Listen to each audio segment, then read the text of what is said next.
శుక్లాం బ్రహ్మ విచారసార పరమామాద్యాం జగద్వ్యాపినీం వీణా పుస్తకధారిణీం అభయదాం జాడ్యాంధకారాపహాం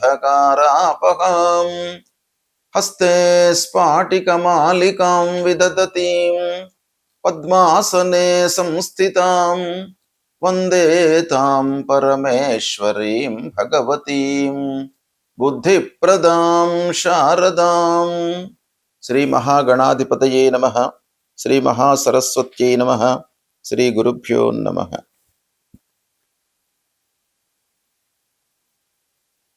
జూన్ నెలలో ప్రత్యేకంగా స్త్రీలకు గోచార ఫలితాలు ఎలా ఉన్నాయో తెలుసుకుందాం. ఈ జూన్ మాసంలో ఉన్నటువంటి గ్రహస్థితిని ఒక్కమారు మనం పరీక్షించినట్టయితే సూర్యుడు 15వ తారీఖు వరకు వృషభ రాశిలో సంచరిస్తున్నాడు. తదనంతరం మిథున రాశిలోకి ప్రవేశించి మాసాంతం కూడాను మిథున రాశిలో ఉంటున్నాడు. కుజుడు 20వ తారీఖు వరకు మేషరాశిలో ఉంటున్నాడు. తదనంతరం వృషభ రాశిలోకి ప్రవేశిస్తున్నాడు. ఇక బుధుడు 22వ తారీఖు వరకు మిథున రాశిలో ఉంటూ తదనంతరం కర్కాటక రాశిలో ప్రవేశించి మాసాంతం వరకు కర్కాటక రాశిలో ఉంటున్నాడు. గురువు 2వ తారీఖున ఉచ్చస్థానమైనటువంటి కర్కాటక రాశిలోకి ప్రవేశిస్తున్నాడు. శుక్రుడు 8వ తారీఖు వరకు మిథున రాశిలో సంచరిస్తున్నాడు. తదనంతరం కర్కాటక రాశిలోకి ప్రవేశించి మాసాంతం కూడాను కర్కాటక రాశిలో ఉంటున్నాడు. శనైశ్చరుడు మీనరాశిలో సంచరిస్తున్నాడు. రాహువు కుంభరాశిలో సంచరిస్తున్నాడు. కేతువు సింహరాశిలో సంచరిస్తున్నారు. ఈ విధంగా గ్రహస్థితి ఉంది. సింహరాశి వారికి జూన్ నెలలో ప్రత్యేకంగా స్త్రీలకు గోచార ఫలితాలు ఎలా ఉన్నాయో తెలుసుకుందాం. ఈ జూన్ నెలలో కొన్ని ఖర్చులు పెరుగుతాయి. కేతువు మూలకంగా మానసికమైనటువంటి ఆందోళన, భయము, అనవసరమైనటువంటి ఆలోచనలు పెరిగే అవకాశము ఉంది. ఇకపోతే గురువు 2వ తారీఖున ఉచ్చస్థానంలోకి ప్రవేశించాడు. ఉచ్చస్థానంలో గురువు యొక్క సంచారం మూలకంగా మీకు ఖర్చులు పెరుగుతాయి, కానీ సద్వినియోగం అవుతుంది. మంచి పనుల కొరకై మీరు ఖర్చు చేస్తారు. పిల్లల విషయం కానివ్వండి, వస్త్రాలు, ఆభరణాలు, విలువైనటువంటి వస్తువులపైన వెచ్చించడము, ఇలాంటివి శుభమూలకంగా మీకు ఖర్చులు ఇస్తాడు. ఇక ప్రయాణాలు కలిసి వస్తాయి. ధార్మికమైనటువంటి పనులు చేస్తారు. తీర్థయాత్రలు, నదీ స్నానాలు చేసే అవకాశము. ఇక ఉద్యోగంలో ఉన్నటువంటి మహిళలకు వర్క్ ప్లేస్ లోపల కొంత ప్రెషర్ పెరుగుతుంది. ఇకపోతే కొన్ని విషయాలలో జాగ్రత్త మట్టుకు అవసరము. మీరు చేస్తున్నటువంటి పనుల లోపల ఏకాగ్రతతో ఉండండి. చాలా ఆలోచించి నిర్ణయాలు తీసుకోవడం అవసరము. ఆరోగ్యంపై ప్రత్యేకమైనటువంటి శ్రద్ధ కూడాను ఈ మాసంలో మీరు చేయాలి. ఇకపోతే కుటుంబ సభ్యులతో కొంత దూరం పెరిగే అవకాశము ఉంది. పిల్లలు, భర్త, కుటుంబ పెద్దలు, వీళ్లతో మీరు సత్సంబంధాలను పెంచుకోవాలి. అంటే అనవసరమైనటువంటి చర్చలు ముందుకు రాకుండా, ఆ గ్యాప్ అనేటువంటిది ఏర్పడకుండా మీరు జాగ్రత్తలు తీసుకోండి. 15 తర్వాత వ్యాపారం చేస్తున్నటువంటి మహిళలకు లాభ సూచన, మిత్రుల యొక్క సహాయం అందుతుంది. మహిళలు ఆధ్యాత్మికత పైన ఆసక్తిని పెంపొందించుకుంటారు. విదేశీ అవకాశాలు, చదువు పూర్తయి విదేశాలకు వెళ్ళాలి అనేటువంటి ప్రయత్నంలో ఉన్నటువంటి మహిళలకు అవకాశాలు వస్తాయి. విదేశీ ప్రయాణ సూచనలు కనబడుతున్నాయి. అయితే డబ్బు ఖర్చు మట్టుకు ఉంటుంది. దానిపైన నియంత్రణ చాలా అవసరం. ఈ మాసంలో శుక్రుడి యొక్క ప్రభావము మీకు అనుకూలంగా ఉంది. సత్సంబంధాలు ఏర్పడతాయి. ఇకపోతే పిల్లల విషయం లోపల, అంటే మీ సంతానం విషయం లోపల కానివ్వండి, లేదా సంతానం కొరకై ఎదురు చూస్తున్నటువంటి వాళ్ళు కొంత జాగ్రత్తలు తీసుకోవాలి. ఆరోగ్యంపై శ్రద్ధ నిలపాలి. ఇకపోతే పనులు చేసేటువంటి క్రమం లోపల మీరు చాలా ప్లానింగ్తో ఉండాలి. ఎందుకంటే ఆలస్యము జరిగేటువంటి అవకాశాలు ఉన్నాయి. కాబట్టి ప్లాన్ లేకుండా మీరు పనులను ప్రారంభించినట్టయితే అనుకోని ఆటంకాలు, ఆర్థిక నష్టాలు కనబడుతున్నాయి. కనుక ఒక ప్రణాళికాయుతంగా మీరు ముందుకు వెళ్ళడం చాలా అవసరము. శని మూలకంగా కొన్ని ఇబ్బందులు కనబడుతున్నాయి, ఆకస్మికమైనటువంటి ఘటనలు.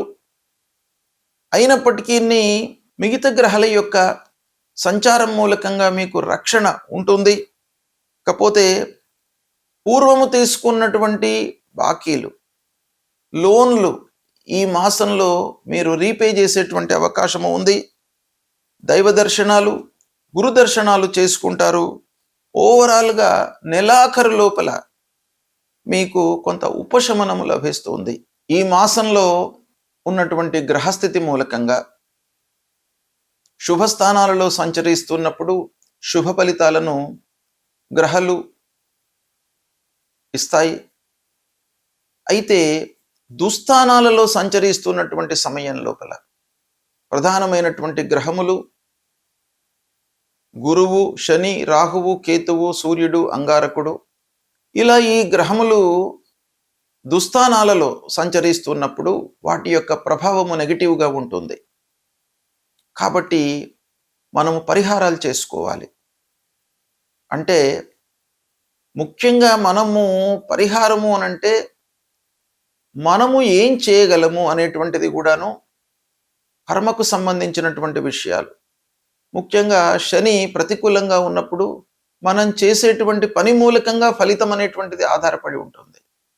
కాబట్టి మనము చేసేటువంటి పనులను కూలంకషంగా ఆలోచిస్తూ పూర్వాపరాలను క్షుణ్ణంగా తెలుసుకొని ప్రారంభించడము, అనవసరమైనటువంటి విషయాలను చర్చించకుండా ఉండడము, ఇలాంటివి చేస్తూనే భగవంతుడి యొక్క అనుగ్రహం కొరకై మనము స్తోత్ర పారాయణాలు, పూజలు, జపాలు, దాన ధర్మాలు, ఎవరికైతే అవసరము ఉందో బీదలకు,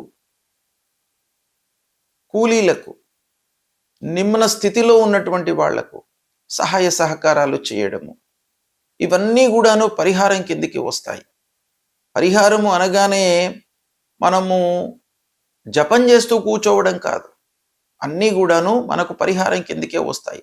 అయినంత మట్టుకు బీదలకు మనం సహాయం చేయడం, చదువుకునేటువంటి విద్యార్థులకు, విద్యార్థినులకు పుస్తకాలు ఇవ్వడం, లేదా వస్త్రదానం చేయడం, వాళ్లకు మంచి సంస్థలో చేర్పించడానికి మనకు తెలిసినటువంటి ఆలోచనను పాస్ ఆన్ చేయడం, సహాయం చేయడం, ఇలాంటివన్నీ కూడాను పరిహారమే. కనుక పరిహారాలు ఈ విధంగా కూడాను మనం చేయవచ్చును. సమాజానికి ఉపయోగపడేటువంటి విషయాలపై మనం మనస్సు నిలుపుతూ అందరికీ సహాయం చేయాలి. తర్వాత దైవభక్తి కొరకై శని ప్రధానంగా మనకు ప్రతికూలంగా ఉన్నప్పుడు శనీశ్వరుడి యొక్క మూలమంత్రం నీలాంజన సమాభాసం రవిపుత్రం యమాగ్రజం ఛాయా మార్తాండ సంభూతం తం నమామి శనైశ్చరం అనేటువంటి మూలమంత్రాన్ని ప్రతినిత్యం చదువుకోండి. హనుమాన్ చాలీసా చదవండి. ఆంజనేయ స్వామి దేవాలయానికి వెళ్ళండి, ఆ శని ప్రభావం తగ్గుతుంది. నువ్వుల నూనెతో అభిషేకం చేయండి. నల్లటి వస్త్రము, ఇనుప ముక్క ఇవి దానంగా ఇవ్వండి. అన్నదానం చేయండి. ఇక గురువు కొరకై, గురు ప్రీత్యర్థమై తల్లిదండ్రులను సేవించండి.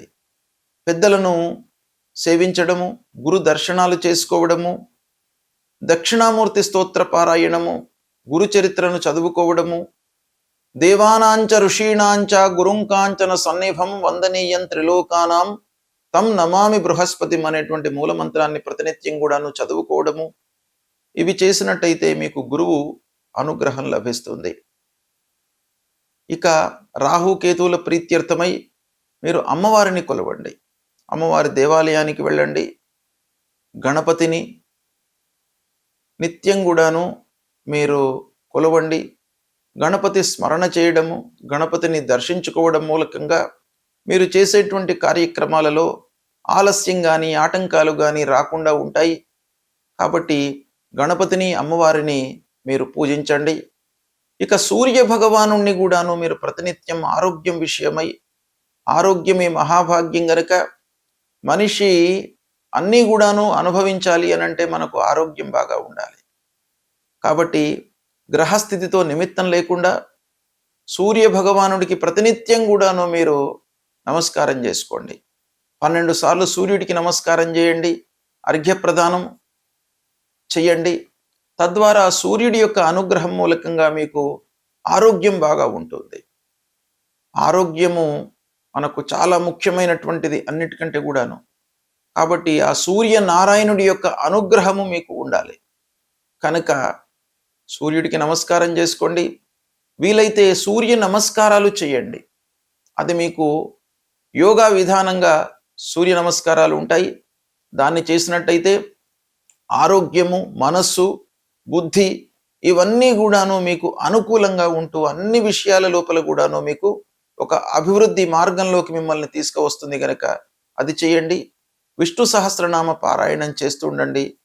ఇవి చేసినట్టయితే మీకు గ్రహస్థితి ఎలా ఉన్నప్పటికీ, దుస్థానాలలో సంచరిస్తూ ఉన్నప్పటికీ మిమ్మల్ని ఆ భగవంతుడు అన్ని రకాలుగా రక్షిస్తూ మీకు మంచి ఆలోచనలను ఇస్తాడు. కాబట్టి ఇవి చేయండి. శుభం.